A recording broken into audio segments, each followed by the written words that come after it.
People always ask the question, if it was that bad, why didn't you just leave? And to anyone who has never lived it, that question might sound logical. But to a survivor, that question cuts deep. Because leaving isn't simple, it's layered. And sometimes leaving can feel just as dangerous, if not more, than staying. Let's start with fear. Abusers thrive on intimidation. Survivors know exactly what their abuser is capable of. The threats, the violence, the stalking. When someone tells you, if you leave me, I'll hurt you, I'll take the kids, I'll ruin your life, run on, you believe them. Because you've seen their rage before. Fear keeps so many people trapped. Not because they're weak, but because their survival instincts are screaming. Stay still, stay safe. Then there's financial dependence. Abuse isn't always just physical, and it's economic too.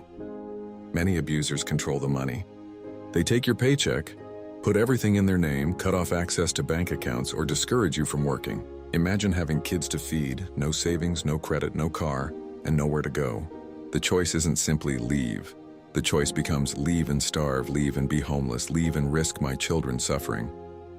That's a cage most people can't see from the outside. Another powerful trap is manipulation. Abusers are master manipulators. They convince you that you can't do better, that nobody else will love you, that it's your fault they act this way. They tear down your self-esteem until you believe you're the problem. And in between the abuse, they'll sprinkle in apologies, promises to change, and moments of affection.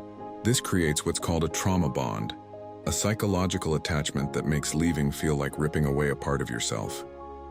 It's not weakness, it's the effect of systematic brainwashing. And let's not forget children.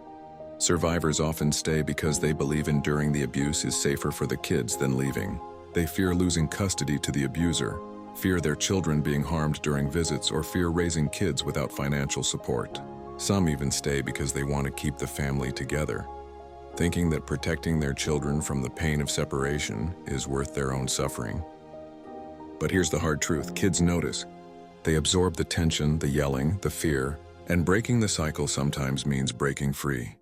So when people ask, why don't survivors just leave? The better question is, why do abusers create conditions where leaving feels impossible? Survivors stay because they're fighting battles most people can't see. Fear for their safety, financial shackles, psychological manipulation, and the weight of children caught in the crossfire. The real message should never be, why didn't you leave? But instead, how can we support you when you're ready? Because the truth is, survivors don't stay because they love the abuse. They stay because escaping it is a war of its own.